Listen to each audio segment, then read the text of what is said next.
Yes. And so like you have to be able to celebrate those wins along the way to reinforce the process, like you're Yeah, saying. exactly. And that's really that progress over perfection is one of the biggest things that I focus on, and one of the hardest mental hurdles for guys to get over, because like you say, a guy like that, from a couple times a day to a couple times a month, in his head, he's so used to just beating the crap out of himself for every little failure, right?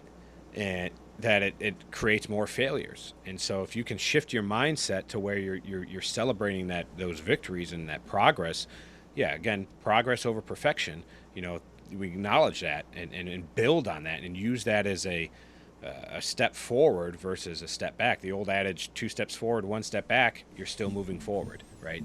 And that's Yeah. that's what we're doing here. Yeah. And so like what was your like what did you do? Like what was the work that you were doing that allowed you to start putting this stuff behind you, like just in a practical sense?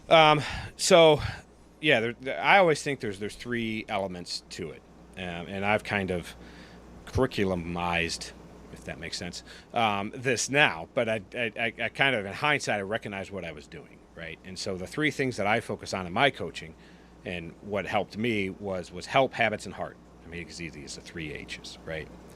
So I needed the help, right? I needed somebody to teach me all this stuff, Mm-hmm. to not just tell me I was a terrible person, but be like, hey, I'm going to help you through this. I'm going to help you understand this. And so there was a lot of that work there, that help, that accountability, right? You can't go through this alone.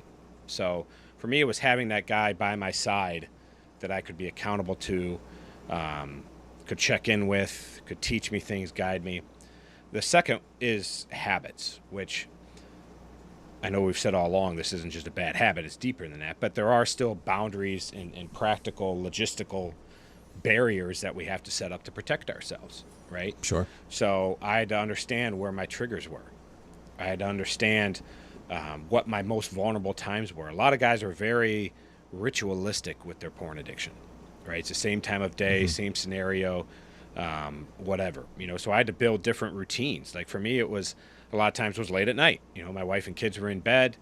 I'd be downstairs watching a hockey game or something on TV, scrolling my phone, one thing leads to another. So I had to completely redo that routine in order to take away that vulnerability. Same thing, I use Covenant Eyes. It's not the be all end all, but it's a tool, right? And so we have to understand those practical logistical things as well and kind of set those boundaries. I always use the analogy of a guardrail, right? So if you're driving down the road and you're alongside a cliff, it isn't just a road and the cliff, right? There's a guardrail, then there's a little rumble strip on the shoulder, and then there's the white line, and then there's the lane you're supposed to be in. Well, you don't want to have to hit that guardrail, right? You want to hit that little rumble strip and be like, oh crap, and get back on the road.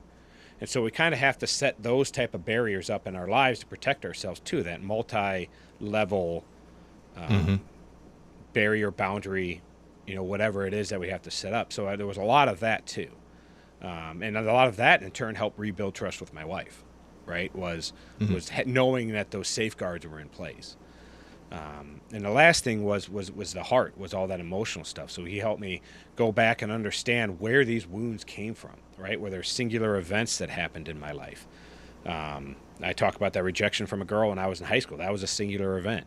Other things were broader. Like I said, growing up as a PK and not really understanding who I was, or ever feeling good enough, or ever feeling like I could live up to my last name, helped me understand that, helped me heal that through, kind of learning how to deal with those things emotionally, spiritually, being able to kind of lay some of those burdens down at the cross and dealing with them in a healthy way. And then I learned how to deal when those feelings come up now, how to recognize them now, what my triggers are currently, and then learning how to manage those in the moment. So when something comes up, like I said earlier, my boss rips me a new one at work. I used to fall back into that rejection mindset and then escape.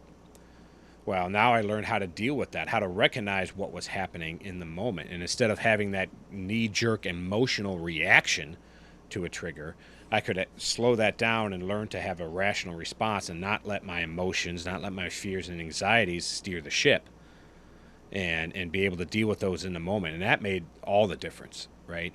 So I was able to deal with those things and heal them on a emotional level, on a spiritual level, and that's what allowed me to heal and move forward to where, again, I wasn't just resisting an urge, or wasn't just, saying no to a temptation, or feeling like I was just turning off my horniness and sexuality. It was like, no, I learned to heal with those things so I didn't have those insane urges that drove me to act out.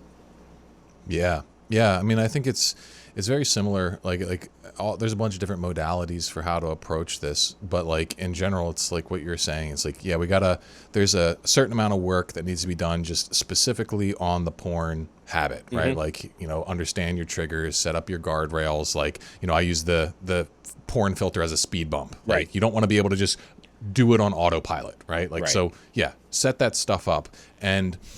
But then there's just this inner work, this more holistic kind of thing that needs to happen where, like, the way I look at it is you got to start creating a life that you don't want to escape from. Yeah. And that's practical. Like, all right, what are the big things in your life that just hurt you, create pain, make you want to escape? But then also, what are the things that are going on in your head that are making you want to escape? Well, what's that asshole in between your ears making you feel, and how are we going to shift that? And Right. at the end of the day, if you can be present with yourself, you can connect with yourself, you can live from a place of dignity rather than, conditional self-worth that's constantly on a roller coaster, you're going to be able to start making real progress.